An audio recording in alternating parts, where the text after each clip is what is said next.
чики болобуз. Бардык. Болобуз, э? Болобуз. Мен ошону түшүнбөйм, түшүнсөм гана айт. Өзүм деле биз жей берели, урдай берели, силер унутпагыла дегендин кыргызчасын мындай бир башкачараак тил менен айтып атат да, аны кыргызчага которо турган болсоң, кудум ушундай болот да. Бирөөнү түртүп өтүп кетсең, мындай кылып туруп кечирим сурап коет экен десең, мындай бизде муну бизге окшоп мушташа кетпейт экен да мындай. Патологыбыз ошол да. Патологыбыз ошол да. Менен загсте. Эптеп. 300 кишиге той берип патологда. Буларды айтып отурсаң кээде ыйлан келет ошо. Акылы, бийликтин интеллектуалдык деңгээли артта калган бизде. Элдик өсүп кетти. Ушу баалуулук маселесинде биз баалуулук өзгөрбөйт окшойт деп калам да мен. Жок дегенде чоңойгондо до конца болбой турган, до концачлык болбой турганыраак болуп чоңойот экен да. Мактана турган мен садикке барганмын да, мен ата-энеме ошого рахмат дейм. Ошону айта албай атасың дейт окоптун да. Назира чакырып калса мен өзүм тең кайсыз болдуңбу? Ооба, мен ошондой деңгээл барбы, жокпу деп ойлоносуң да эми адам. Тескерисинче коррупционерлерибиз кичине билимдүүрөөк болсо жакшы болот эле, мындай жештин деле эрежеси болот да, мындай бир. Дырыстан лайфхак болуп кеткен да.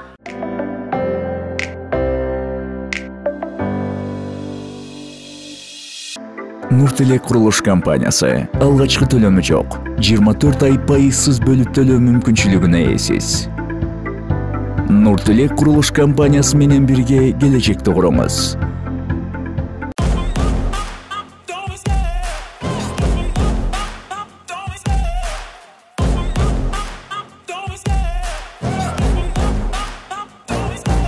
Love the chase and the hunt, and I set the pace when I'm running. I always take what I want and I always give it 100. Don't need a bank, no I'm funded. Play the game like it's nothing. I'm always thankful for something. Don't take for granted, stay humble. Now wake up, it's time to look at the enemy. Look in the mirror if he is no friend to me. It's not working out, maybe it's the chemistry. It's time to break up so I can make a better me. Better believe in your mind, cause it's everything. You can mold, shape, find almost anything. All it takes is some time and some clarity to find your identity. It's mind over everything.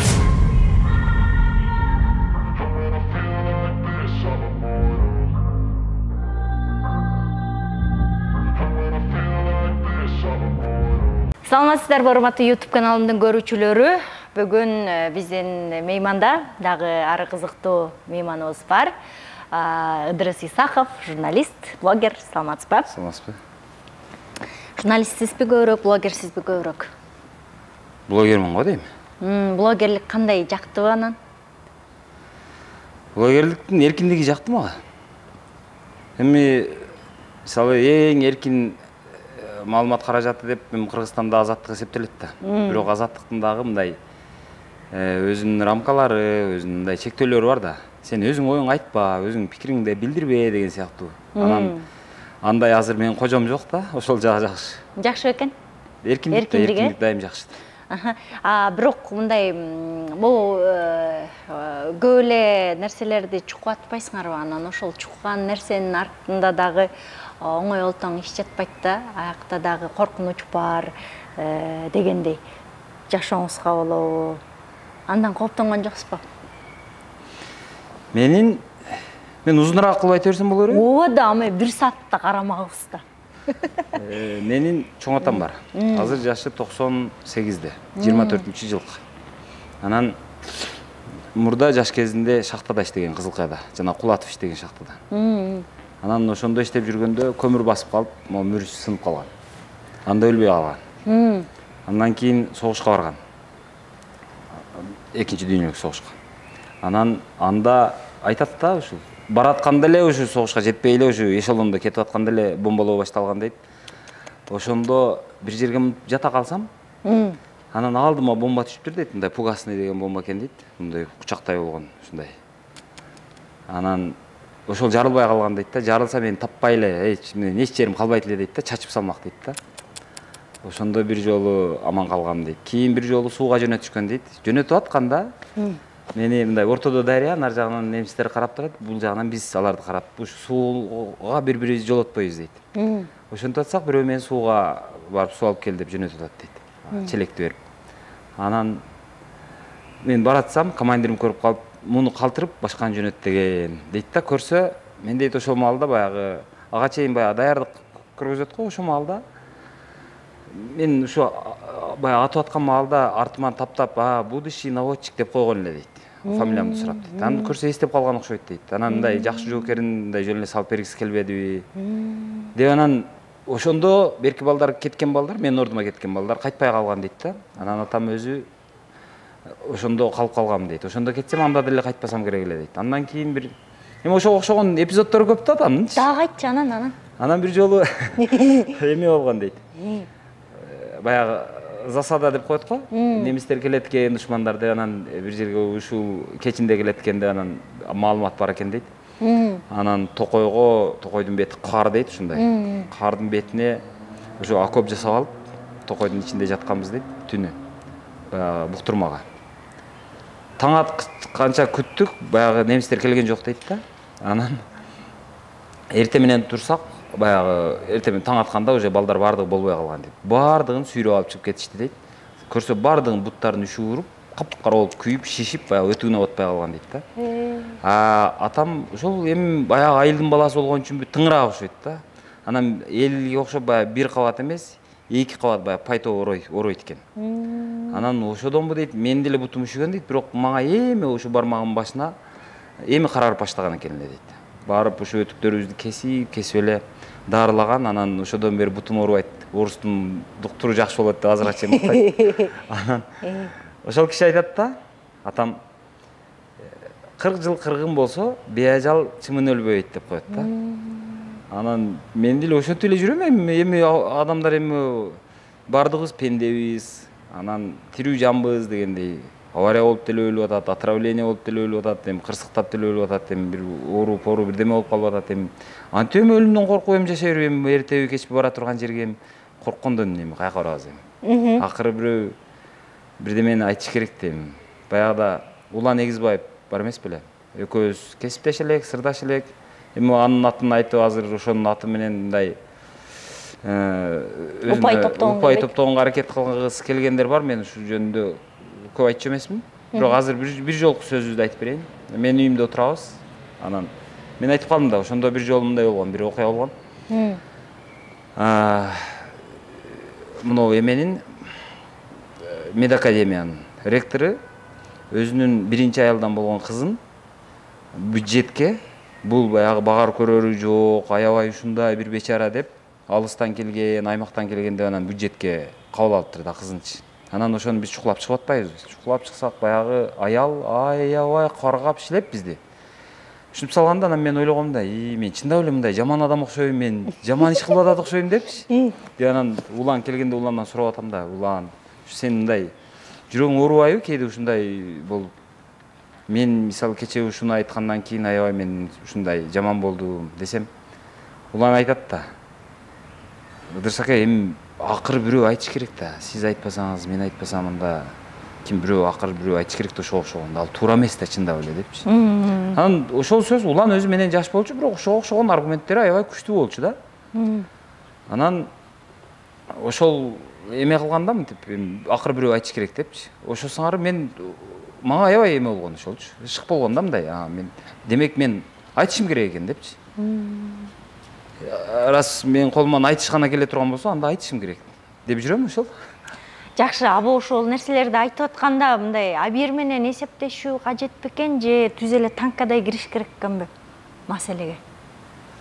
Эми мен танкадай кириш керек деп эле барып дубалды сүзө бергенден алысмын эми. Бирок мен ички ынаным, туюм, далил деген нерсе болот да. Мисалы кимдир бирөөнүн жанагы катасын, кайсы бир чиновниктин мындай бир ашыкча уурдап алганын биз билебиз да эми мындай.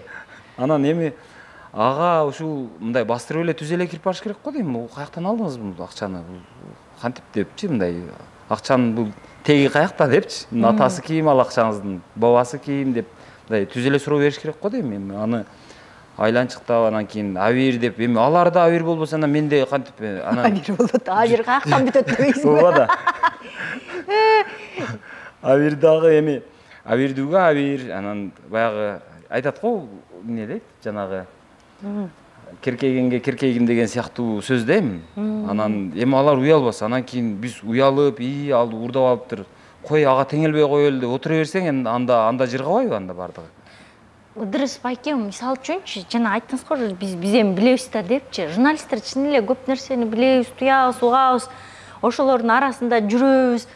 Көп нерсенин да көшөгө артындагы нерселерин көрүп калганбыз да, бирок ошол нерсени мындай ачыкка чыгарып, экрандан айтып, ушинтип мындай эл үчүн күйүп атканыңды эл деле анчейин аңдай бербейт да, анан баягы көзүндөгү күлгүн көз айнегин чечкиси келбей, жомок уккусу келип туруп алгандар да бар да. Билбейм, менин оюмча элди мен келесөө көрбөйм менчи.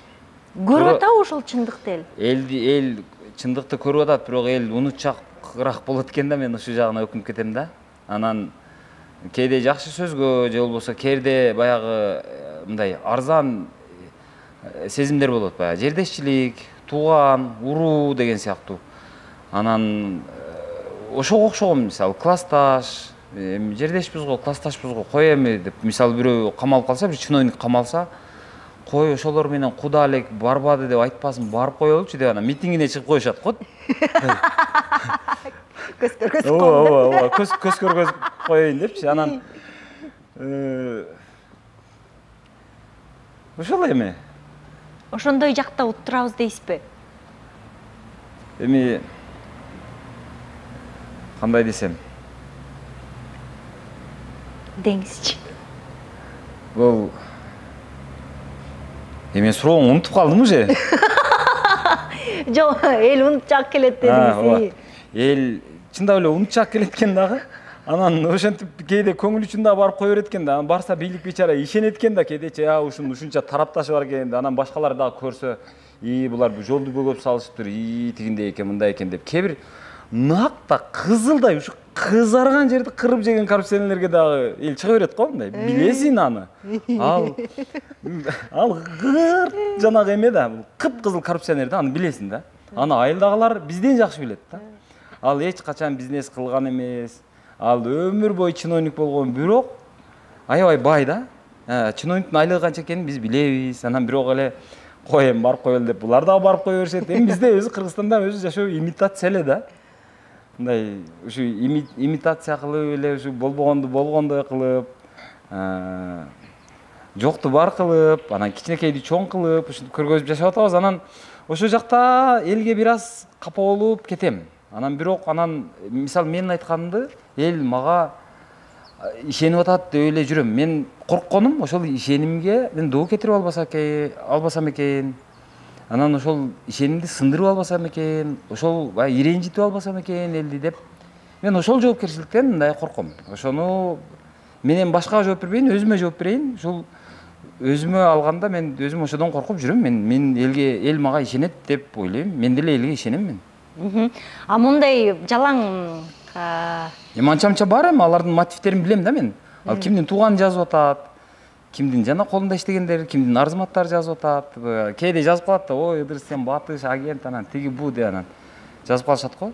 Адатта мындай кээ бир маселелерде мындай, жок, Ыдырыс жакшы да, Ыдырыс красавчик өзүнчө элечи. Анан бирок кээ бир кайсы бир адамдарга жөнүндө сөз кеткенде эле Ыдырыс агент болуп чыга калат да. Дайым эмес, дайым, батышчыл болуп калам ушу. Анан сиз жанагы Райым мырзаны жакшы эле каздыңыздар, бардык журналисттерчи, бирок аягында ал киши мындай татынакай, апакай болуп эле, агасы коррупция менен күрөшүү жаатында иштеп эле калды да барычы, ордуна жайына келип элечи. Анан ошол жаатта бир аз ичиңер ачыккан жокпу? Эмнеге ушунча тамталаңдадым депчи? Райым боюнча эми кыйын киши экен да, ошондой экен да. Кыйын киши. Оштуп айтмакчы, там бердик.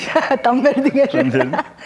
Судан курак чыккандабы? Ооба, эми жок, ага деле эмес, эми негизи мындай экен да. Бийликте баягы ишенген кожоң сууга акса алды артыңан талкарма дейт го. Ишенген бийлик анан достошуп кетсе анан каяка барасың? Эми бизде түрмөнүн күлүчү бизде болбосо, ачкычы. Бирөөнү ал Райымды апарып камап отургузуп койгудай, же болбосо бирөөнү актап салгыдай. Биз эми айтарын айттык. Эми журналисттин милдети мындай да, мен өтө орой формасын айтып берейин. Журналист ким? Журналист бул ит да, короодогу ит. Короо кайтарган ит. Анан ит иттин эки түрү болот. Бирөөсү нарактан эле ошо ууру келатканда сигнал берет. Мындай кабат да, үрөт ушинтип. Келатат дейт. Келатат, ой, тур, ойгон, мына жакта корооду кара, мына жакта бир шектүү бирөө жүрөт деп. Үрүп турат. Биз эми ошондой. Анан кээ бирлери бар. Сөөрүнүн астында жата берет, пайлап. Ууру короодун ичине киргенден кийин бар туруп шырактан алат да. Анан эми биз азаттык ошонун кимисине кирди, мен билбейм ошол. Мен ойлойм ошол биз ошол короого киргенге чейин карап отурдук, шырактан алдык.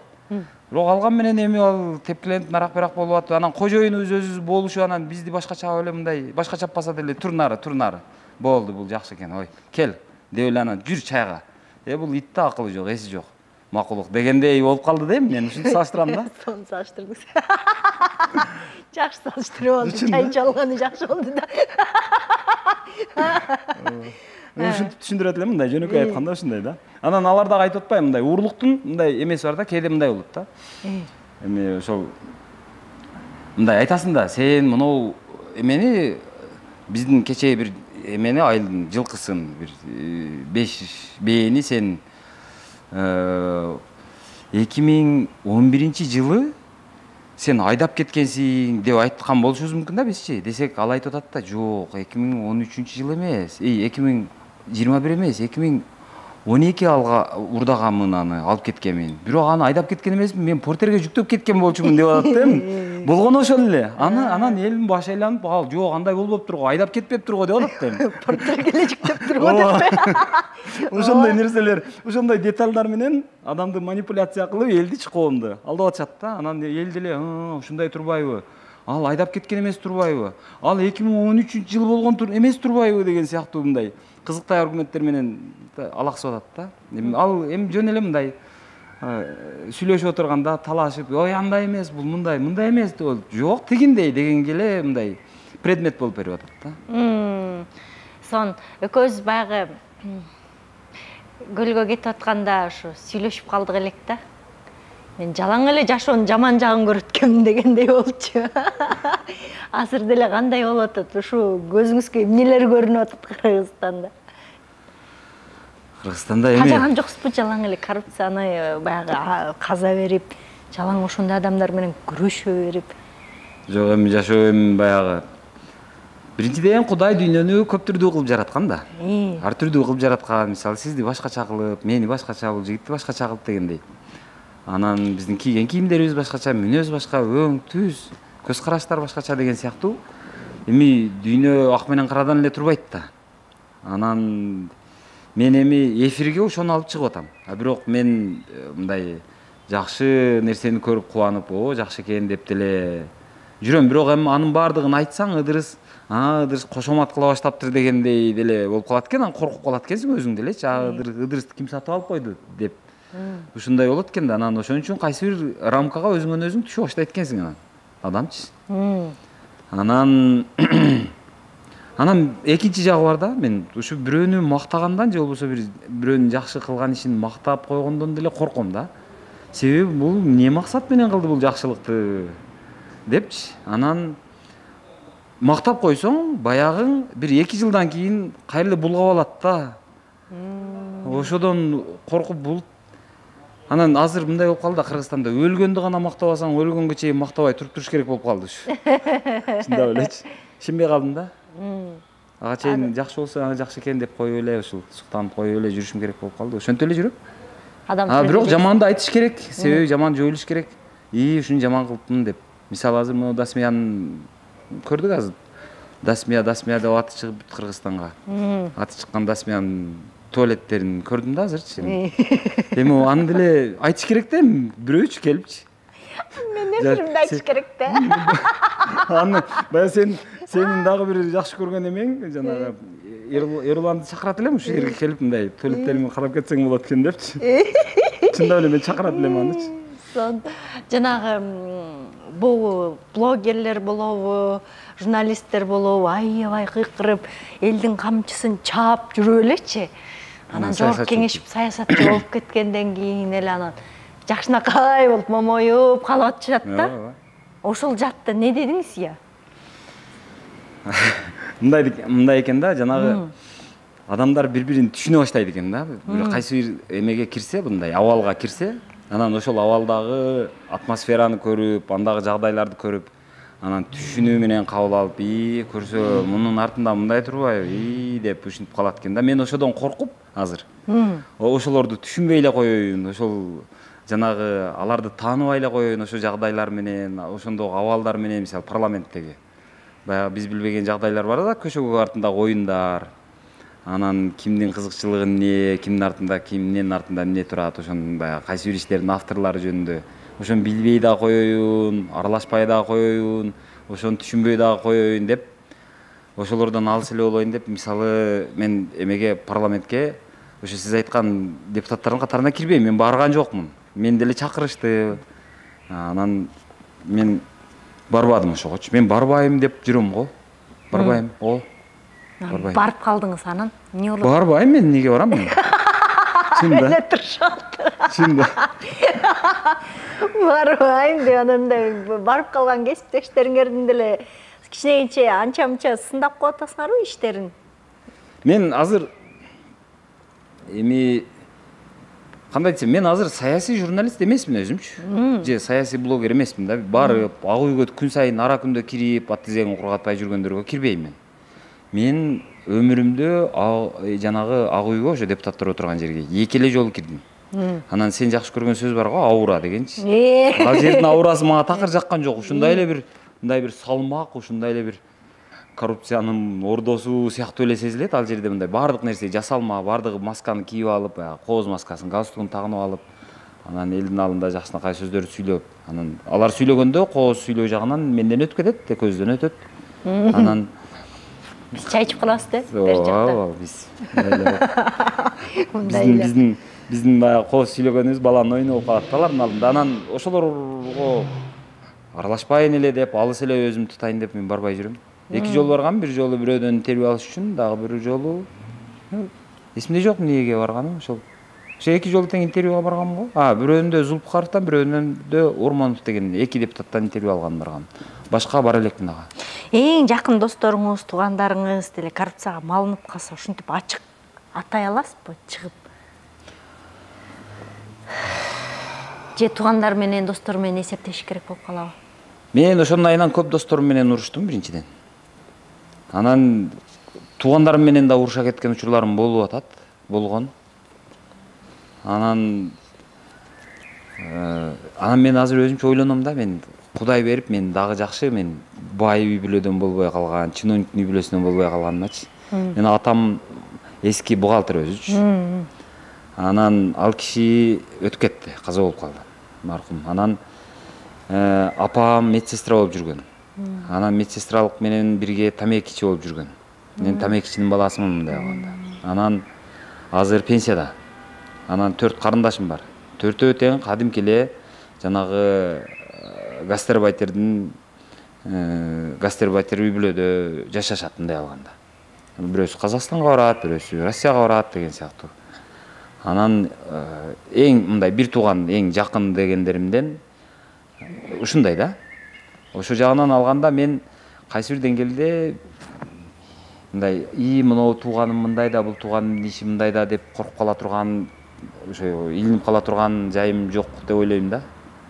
Андан алысырактары бар, алысырактары менен өзүм уруша кетип жүрөм менчи. Баягы күнү бир жерге бардым. Барган чыгарганмын.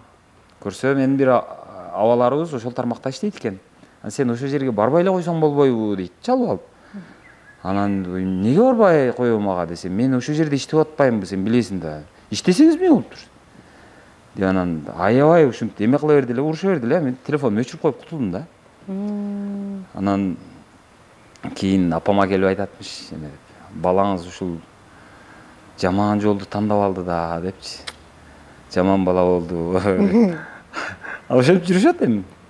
Анан эмне кыласың эми? Тууган деген менен эми тууганды деле ушинтип тууган деп жүрүп анан жүрө беребизби ушинтип айланчыктап эле бир ордубузду деле буксабайт этип эле. Акыры эми чыга турчу учурубуз болобу я? Болот. Кандай көзүңөр жетип атабы? Сиз айттыңыз го баары эле имитация деп. Имитация да чындыгы жашоого качан өтөбүз? Кыргызстанда мындай да, бизде айта беришет го мындай, демократия болбой калды депчи. Демократия бизге жарашпайт экен деп. Өзү Кыргызстан демократияны көрө элек, көрбөй туруп, бул болбойт экен деп, демократиянын мындай келатканда бир сөлөкөтүн, бир мындай бир көлөкөсүн балким нарактан турган бир караанын көрүп алып эле, жок, бул болбойт экен деп атат да. Кыргызстанга демократия келген күндөн баштап сиз эсептеп коюңуз, ашып кетсе 10 жылда биз чики болобуз. Болобуз, Болобуз. Мен ошого терең ишенем. Бирок андай болуш үчүн кандай эмне керек? Демократия эле керек.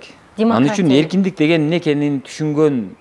Биз эркиндикти эле сойкулук анан батышчылдар деп эле түшүнөбүз да. Жок, бизде экономикалык эркиндик деген эмне, пикир эркиндиги деген эмне, ой эркиндиги деген эмне, көз караштардын эркиндиги деген эмне, адамдардын укугу деген эмне, бизнеске болгон эркиндик эмне, ошону түшүнгөн адам келген күнү ошондон баштап бизде секирип болот. Себеби эркиндик эмнени, эркиндик десе абсолюттук эркиндик өзү жок. Эркиндик дегенде биринчи кезекте эреже болот. Мындай светофор сыяктуу да. Светофор бул чындыгында эркиндик да булчу. Бир жагынан алганда ал эме мындай, кандай десем, бир жагынан алганда ал тартип. Ал кайсы бир деңгээлде диктатура. Мисалы, кызыл жанган тарап токтойт.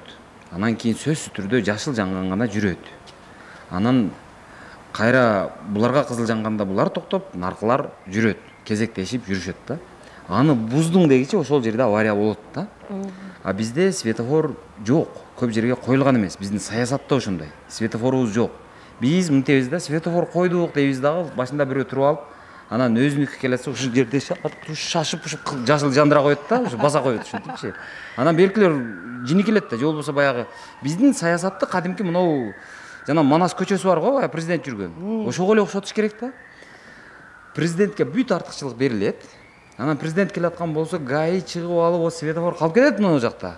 Светофорду мындай токтотуп туруп эле, силер токтогула, силер да токтогула. Бул өтүп кетсин деп анан баягы ошол президент келаткан ошого гана жол ачып, ошого гана мындай жашылды жандырып турат да. Анан бери жактагылардын жини келет да, бул калыстык эмес да. А демократия бул калыстык. Бул эреже бул калыс да, светофор калыс да, ал байга тартпайт, кедейге тартпайт, боору оорубайт. Ал болгону ошол кезекти гана кылып берип турат да. Саясатта ошондой бир светофор түзүлүш керек, ал светофорду бардыгыбыз коргошубуз керек, бардыгыбыз аны сакташыбыз керек, ошого баш ийишибиз керек да. Ошол күндөн баштап ашып кетсе 10 жыл, болбосо 5 жылда чоң мындай эле секириктер болот да биздечи, экономикалык дагы, интеллектуалдык дагы, бардык жактан секирик болот. Мен ага терең ишенем. Азыр бизде ошол болбой аткан нерсенин бардыгы бул жана эреженин жоктугунан. Эрежени айтып алабыз. Айтып, ой, биз ушул эреже менен жашайбыз деп бир конституцияны кабыл алабыз да, конституция бир кырдаал жаралып калат, өзүнө ыңгайсызыраак. Ошол күнү анан конституцияны бекитип коюп эле, жок, ушинтип эле деп чечебиз дейбиз, чечип салабыз, анан аркылар анан бул канан да конституцияңар деп чыгат да. Ошентип отуруп эле анан бийлик талашат, бийлик талаш кандай болот? Оппозиция чыгат, ошентсе булар бийлик талаштан колу бошобойт экен дейт. А бирок ага себеп жаратпаш керек да. Айттыңбы аткара албайсыңбы, анда айтпа. Анда бийликке деле жолобо, анда конституция жөнүндө оозанбай эле кой деген нерсе да. Анан жана сен бир фейсбугуңда окуп калдым. Бул үркүндү дагы ал тургай геноцид катары кабыл албай атабыз. Орустар канчалык мындай мушурса деле жабыша берген эмекенбиз деген сыяктуу да. Мен ушул жерден ушул биз өзүбүздү кыргыздарды мындай эме кылабыз да, мынтип элечи, ушу биз баатыр элбиз, биз сонун элбиз, бир берешен, айкөл, акылман деген терминдердин баарын өзүбүзгө алып алганбыз бизчи. Бир эле кыргызга гана таандык сапаттар деп эсептейбиз да. Анан билимдүү элбиз дейбиз, акылдуу элбиз дейбиз, жанагындай баатыр, берешен, айкөл, кыскасы жакшы сапаттардын баардыгын өзүбүзгө менчиктештирип алганбыз, ыйгарыпчы. Бирок чындыгында андай эмеспиз да. Эмеспизби? Жок, эмеспиз. Кандайбыз? Эгерде андай болсок, бетке чаап, калысыраак айтып турушубуз керек эле да. Анан тарыхыбызды эстеп, бир улуттук память, улуттук эс тутум деген болуш керек эле. Анан кээде биз баягы берешенбиз деп отуруп эле анан кийин баягы кээде баягындай эмелерибиз бар го, атаңды өлтүргөнгө апаңды алып бер деген сыяктуу. Ким алып берет аны? Реалдуу эмес да эми. Анан ошентип эле анан орустарга дагы жанагы эметип атпайбызбы? Орустардын эми канча кыргындар болгон, канча жанагындайлар болгон, эми аны жок дегенде аларга каршы чыгып азыр душман болбосок дагы биле жүрүшүбүз керек да, эми жок дегенде эске ала жүрүшүбүз керек да. Орустардын чоң империялык амбициясын биле жүрүшүбүз керек, аны менен эсептеше жүрүшүбүз керек. Анан алар менен канча жолу уруштук. Азыр биз мисалы 6 миллион эле эл экенбиз. Эгерде жанагы үркүн болбогондо, Кытайга эл качпаганда, эл ошондо кырылып калбаганда азыр бир жок эле дегенде 10 миллиондун үстүндө болмокпуз деп айтып жүрөбүз. Интеллектуалдык баягы аябай сабаттуу, акыл эстүү, мекенчил, ушундай улуттун уюткусу жөнүндө ойлонгон кишилердин бардыгы 38-37 жылдардагы репрессияда кырылып кеткен деп жүрөбүз. Балким биз ошолордун жоктугунун азабын азыр тартып аткандырбыз. Жалаң баягы 5 сааттарга калгандырбыз. Мындай ойлонгондо масштабы жок ойлонгон ушундай кыска бойлуу, мурдунан арагын көрбөгөндөргө калгандырбыз балким. Балким бул ошонун эпкинидир, ошонун себебидир. Аны жок дегенде мындай себебин издеп, биз эмнеге мындай болуп калдык? Бизде эмне үчүн бычак касап эч ким жок? Эмнеге чыкпайт? Балким ошондо кырылып калгандыр деп деле мындай улуттун каймактары кырылып калды деп атпайбызбы? Ошолорду мындай эске ала жүрүшүбүз керек го дейм, жок дегенде. Эми мен баары эле орустар менен мушташып азыр эми жатып калалы деген оюм жок, бирок эске ала жүрөлү дегеним да. Эмнеге анда батышчылардан эмнеге коркобуз, ошону айтчы. Батыштан эмнеге коркобуз? Батыштын эмнеси жаман?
Мен ошону түшүнбөйм, түшүнсөм гана айтып өзүм деле элдин логикасын жанагы кантип түшүнөсүң эми? Ага мындай экен да, айтып атпаймынбы, баягы саясатчылар сени көзгө караганда бир нече эсе коозураак сүйлөйт экен да.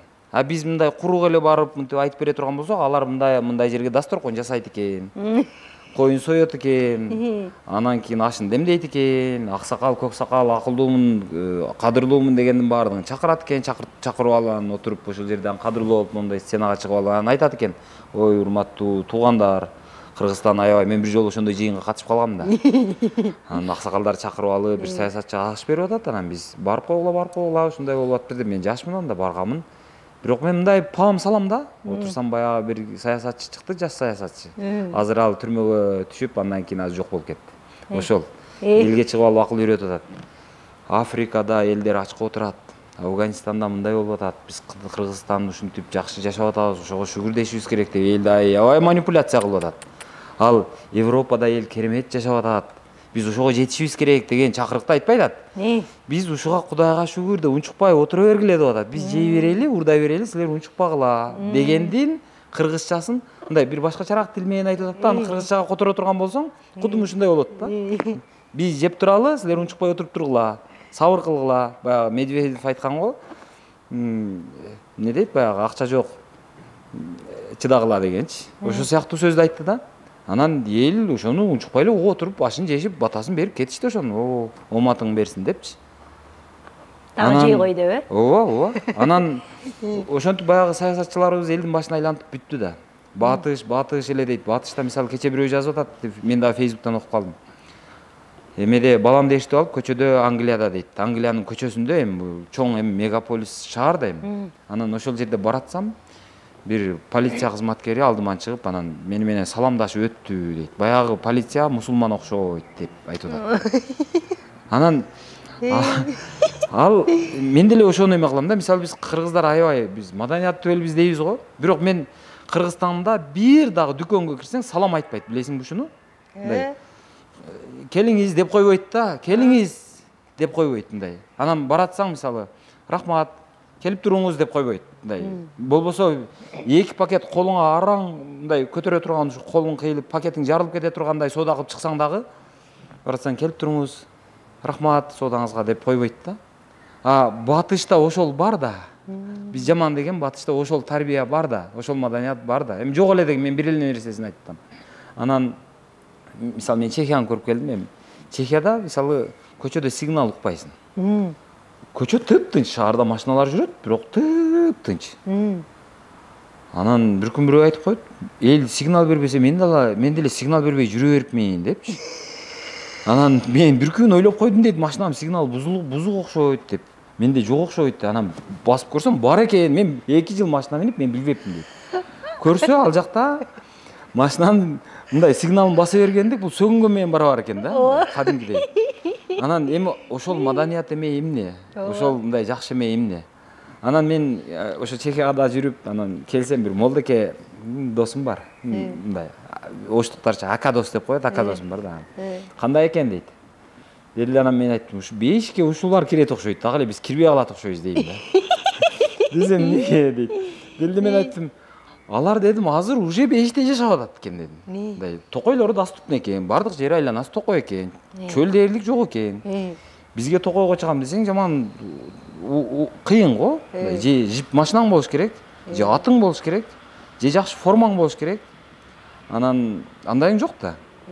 Анан аябай элдер китеп окуйт экен. Бизде мисалы супермаркет көп. Анан аптека көп. Аларда китеп дүкөн көп экен. Анан мен бир китеп дүкөндү мындай видеого тартайын деп ойлоп, анан кийин баягы кассир качан бошойт экен деп күтүп отуруп, кассир бошобойт десең жарым саат болду. Күтүп турам, бутум талып калды, бөйрөктөр уже мындай салаңдап баштады. Бүтпөйт баягычы, адамдар тынбай эле алып атат. Эми кичине колу бошосо анан кийин сиздин китеп дүкөнүңүз тартайын деп мен суранайын деп турам да эми. Десем баягы кассир баягы клиенттен, кардардан бошобойт. Бул жакшы эме эмне, бул билим эме эмне? Китеп окуган адам жаман адам болобу өзү үчүн чын-чынына келгендечи. Анан элдер аябай сабырдуу мындай. Мен ошол жерде деле мындай депрессия болуп, өзүмчө мушташкым деле келип, урушкум деле келип жүрдүм мен адамдар мененчи мындай.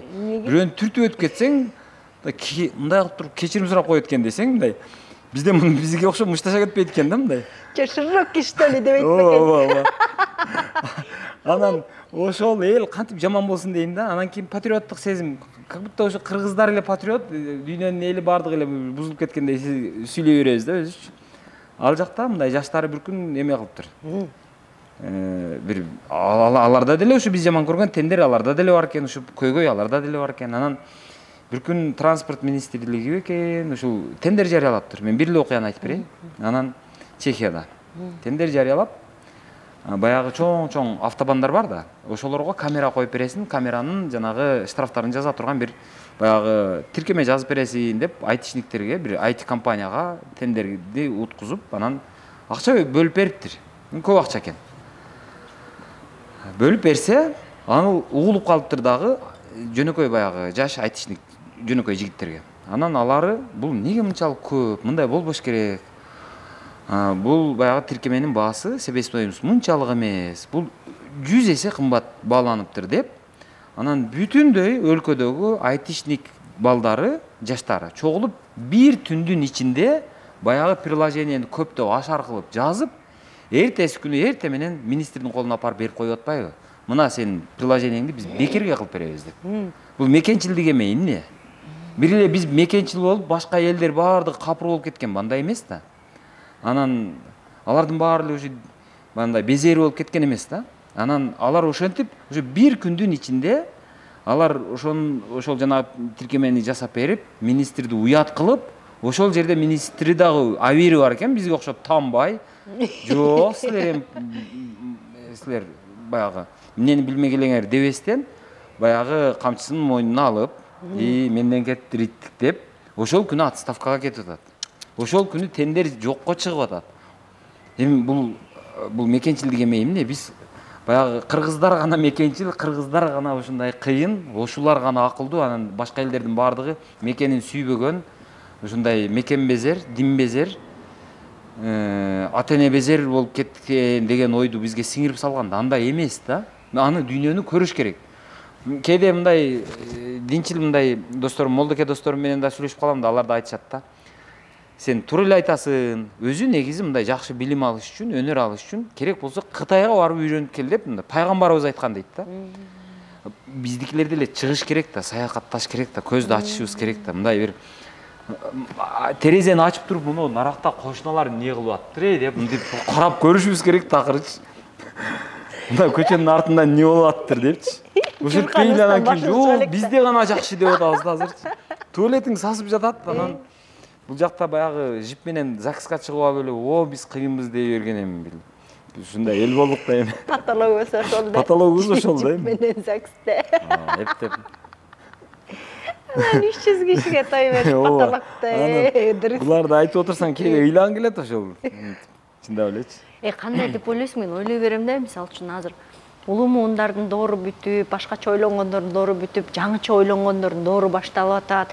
Балким жаңы толкун келсе жаңыча болоттур деген үмүт боло берет да. Жок, болот. Өзү мындай да, 50 жылда эл жаңы дейт. 100 жылда жер жаңы дейт. Аз жаштардын немеси абалы кандай болот атат, маанайы кандай болот атат, деңгээли кандай болот атат. Мындай да. Багы ал мыйзам да, бул физика. 50 жылда эл жаңырат баары бир. Каалайбызбы, каалабайбызбы жаңырат. Анан 100 жылда баары бир ошол эл жаңыргандан кийин жер деле жаңырат. Мисалы, баягы элестет. 100 жыл мурун биздин эл каттануучу эмес. Андан бери каттанып калды. Өнүгүү жок эмес. Эми орустар колония кылабы, башка кылабы, баары бир каттанып калдык. Бул бир жеңишибиз. Анан кыргыздар отурукташып калды. 100 жыл мурункудай эмеспиз да, эми азыр отурукташып монтип имарат салып калбадыкпы эми. Өзгөрүш бар. Андан кийин өзүчө мамлекет курдук. Азыр эми бири-бирибиз менен мушташып ушу бийлик талаштын эмесинен нары боло албай атабыз, бирок баары бир бийлик өспөгөнү менен бийлик артта калган биздечи. Бийликтин баягы акылы, бийликтин интеллектуалдык деңгээли артта калган бизде. Элдик өсүп кетти. Анан азыр бийликти эл сүйрөп атат. Эл түртүп атат. Ой, жыл деп. Алдыга кара деп. Себеби интернет деген келди. Келип анан айтып атат, ой, мына өлкөдө мындай экен. Бул өлкөнүн президенти велосипед менен эле жүрөт экен деген ойлор айтылып атат да. Ал айтыла берет. Анан акырындап, мисалы мурда депутаттар мисалы машинасыз жүрчү эмес.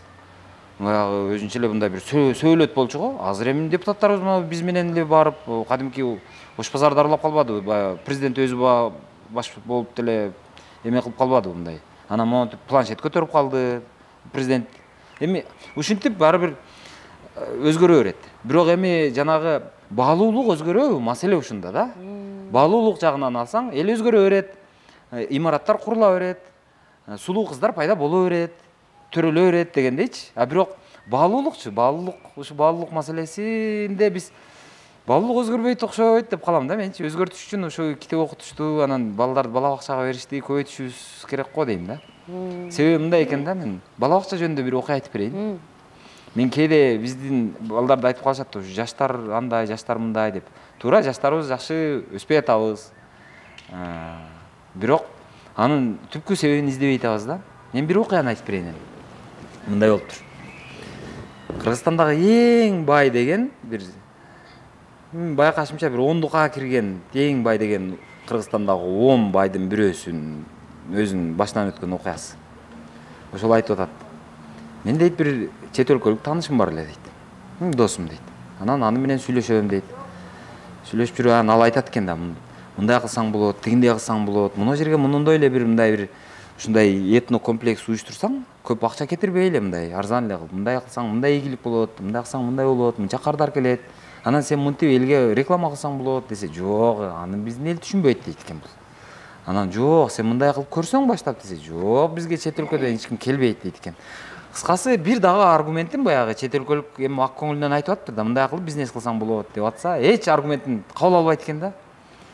Анан баягы тажап акыр айтыптыр да, сен садикке барган белең депчи. десе жок барбады, жок барган эмесмин дептир да болчу. Десе анан түшүнүктүү деп баягычы. Анан көрсө дейт ошол, көрсө мындай экен да, ар бир курактын өзүнүн ала турган нерселери болот экен да, навыктары болот экен. Көрсө мындай мисалы бала 17 жашында же болбосо 12 жашында же 6-7 жашында эмчек эмбейт да. Ал ошол ымыркай кезинен ашып кетсе 2 жашка чейин эмчек эмет. Андан кийин эмбейт да. Андан кийин ага муктаждык дагы болбойт да. Ошол сыяктуу эле баягы садиктин дагы ошо бала бакчага барган учурда ошол учурда гана бала бакчадан гана ала турган навыктар болот экен. Орду бар турбайбы? Орду бар. Мисалы бирөөнүн ою менен эсептешүү, бирөөнүн аргументтерин кабыл алуу, аргумент менен эсептешүү, адамдар менен сүйлөшүү дегенге окшогон нерселер садикте берилет экен. Ошо эне сүтү сыяктуу эле. Аны ымыркай кезинде берсең берип калдың, бербесең жок, бербей калдың. Ал өмүр бою иммунитети начар болуп өтөт деп калышат го, мисалы медиктер айтат. Ошол сыяктуу эле садикке барып калса бала, мындай жок дегенде чоңойгондо до конца болбой турган, до концачтык болбой турганыраак болуп чоңоет экен да. Себеби мындай сынчыл ойломо болот экен. Баягы айткандай бирөөлөрдүн аргументтерин кабыл ала турган, аргумент менен эсептеше турган, жүйөнү уга биле турган, мындай бир жүйөгө, аргументке, баягы сөзгө жыгыла турган болуп чоңоет экен да балачы.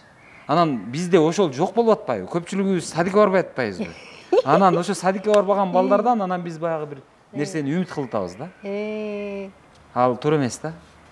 Биз балдарыбызды садикке жөнөтпөсөк, ал көпкө чейин жанагы Дооронбек Садырбаев айткандай, чыда эле белиңди бекем бууп баягы Көргүлүгүң бар экен. Көргүлүгүң бар экен азыр. Мурдуңа бок сүйкөлгөн кыргыз дегендей. Ушул эми чыдашыбыз керек да. Сон азыркы тапта ыдырыс блогерлер, журналисттер, жарандык активисттер абдан мындай күч алып, чынында эле эң жакшы демеде турат да, деңгээлде дейинби. Негизи эле ошол эл адамдары, элди ээрчиткен адамдар канчалык деңгээлде элге жоопкерчиликтүү негизи же болбосо эч кимге милдеттүү эмеспи? Эмне үчүн милдеттүү эмес? Ар бир адамдын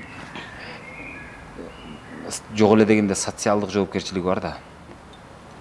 Мен ушул оюм менен элди мындай бир кургуйга сүйрөп кетип аткан жокмунбу деп ойлонуп коюшубуз керек да. Айрыкча мынау баягы кыргызча айтканда төбөс көрүнгөндөрчү. Баягы эмне деп коет? Пикир жаратуучулар. Ошолор эми өзүнүн жоопкерчилигин сезиш керек го дейм. Бирок сезет десең, аларың ошол пикир жарата турган деңгээлге жетерин жетип алып, бирок баягы садикке барбаган эмеси менен, жанагы деңгээли менен. Кайра эле анан кийин ошону сезбей атпайбы, өзүнүн жоопкерчилигин сезбей калып атпайбызбы? Анан кантип түшүндүрөсүң агачы? Түшүнбөйт да, мында кабыл албайт да, тупо ал мындай бетон да. Кантип айтасың агачы? Эмне дейсиң? Аны базган менен урсаң, уруш керек да, аны перфоратор менен дыр этип жарыш керек да анычы. Антип жарайын десең аны кайрадан билбейм, аны адамдан да кыла албайсың да. Эми кирпичти буссаң болот, бетонду талкаласаң болот, адамды кантесиң, эмне кыласың эми? Ушундай экенсиң, макул эми деп кете бересиң да. Өзгөртпөйбү? Адам өзгөрбөйбү? Адам өзгөрүш өтө кыйын. Айтып атам го, садикте өзгөрбөдүбү? Өзгөрүүгө даярдык жокпу? Катып калдыбы ал? Өзгөрүш кыйын го дейм. Өтө кыйын да. Ал башынан бир эме өтмөйүнчө, бир тумшугуна жемейинче өзгөрбөйт да. Ыдырысчы мындай, мурунку ыдырыс менен кийинки ыдырысты салыштырганда өзгөрүү бар. Кайсы тарапка? Мен эми жакшы жагына деп айтам да, мен жаман жагына өзгөрдүм дейм. Өзгөрүш бар. Мен айтып атам, мен мактана турган, мен садикке барганмын да, мен ата-энеме ошого рахмат дейм да. Мен садикке баргам. Айталбай атасың дейт окоптун да. Мен садикке барганмын. Ошон үчүн мен баягы өзгөрүүгө жакшы нерсени, өзүм туура деп эсептеген нерсени кабыл алганга мен даярмын да. Мен даяр болуп жашайм ошого. Мисалы бирөөнүн бир жакшы аргумент айткан болсо, сөзгө жыгылсам, кечирим сураганга даярмын мен. Катамды моюнга алганга даярмын. Ошого даяр болгонго аракет кылам, канчалык кыйын болсо дагы. Мисалы кээде кечирим сураш өтө кыйын.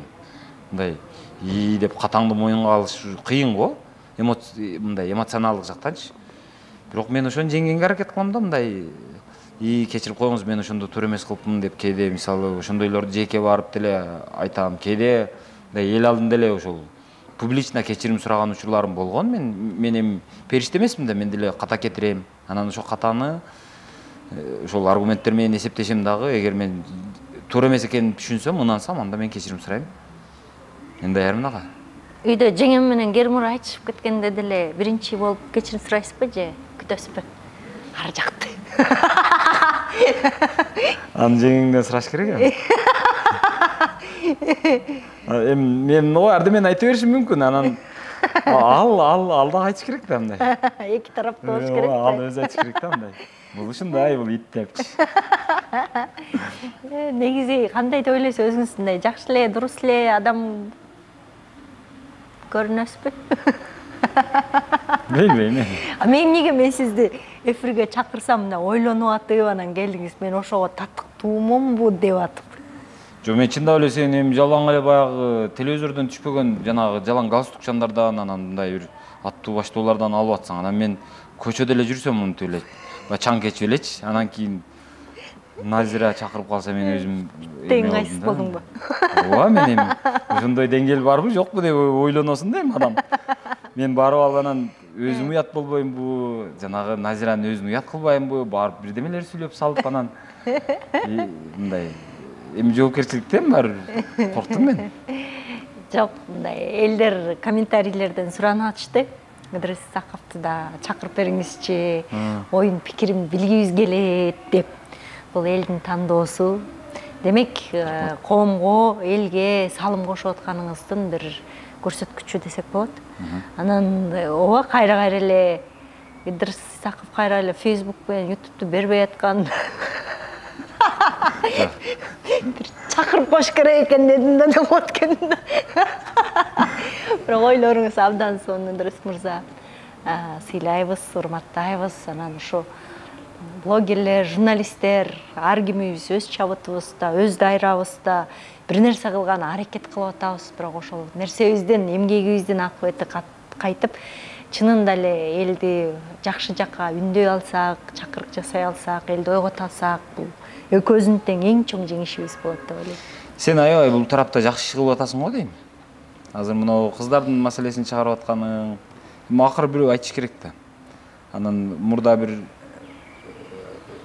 жигит айтып чыкты окшойт, ушу сага окшот. Айтып аткан, баягы күндөлүктү кыздардын күндөлүгүн жазып аткан, анын баарын биз жана батышчыл агенттикке чыгарып салып кутулганбыз анданчы. Анан эми сен чыктың да, эми сен бирдеме кылыш керек болуп атат азыр. Тамашалап айтканда. Ооба, эми элдер буюрса, элдер менен тыгыз иштеп, дагы жакшы иштерди алып барабыз деген ойдобуз. Рахмат сизге, Ыдырыс мырза. Сизге да рахмат. Ушу коррупционерлердин түшүнө кирип жүрө бергиле. Ойготкула, азайткыла. Тескерисинче коррупционерлерибиз кичине эми билимдүүрөөк болсо жакшы болот эле, мындай жештин деле эрежеси болот да, мындай бир. Ардан бериби? Ардан берирээк кылып мындай бир аз ченеп мындай. Балчылдатып эле жей бербей бир аз мындай. Аккуратныйраак жегенди үйрөнсөңөр болот жок дегенде. Кичине ченеп мындай. Мына нарак бирактагылар көрсө дагы мындай. Баарын эле суунуп койду дебей тургандай кылып мындай. Анан өз негизи мен ушул коррупционерлер агаларыма мындай кайрылып кетет элем да өзүчү. Мындай баштап мындай көп кылып койсоңор бирдемени мындай. Анан ошодон жесеңер билинбей калат да. Анан жок эле нерсени эч нерсе кылбай туруп жесеңер билинип калат экен, мындай көрүнүп калат экен. Ошого мындай бир Кыргызстан мындай бир оожалыктыла мындай бир байытып туруп, анан мындай көп кылып коюп мындай үйүп алып, анан ошонун четинен жесеңер билинбейт. Ошондо жегениңер деле көп болот. Урдаганыңар деле көп болот, билинбейт. Жакшы болот. Ыдырыстан лайфхак болуп кеткен да. Мен инструктаж мындай. Коррупционер болуштун инструктажы. Келип бергениңиз үчүн рахмат, ыраазычылыгымды билдирем. Рахмат. Бар болуңуз, аман болуңуз. Рахмат. Урматтуу YouTube каналыбыздын көрүүчүлөрү, сиздердин дагы бир каалооңуздарды аткардык деп ойлойм. Дагы көңүлүңүздөрдөгү каалоо тилектериңиздер болсо, пикирлериңиздер болсо, комментарийге жазып коюңуздар. Анан каналыбызга катталууну унутпаңыздар. Кайрадан көрүшкөнчө сак саламатта аман туруңуздар.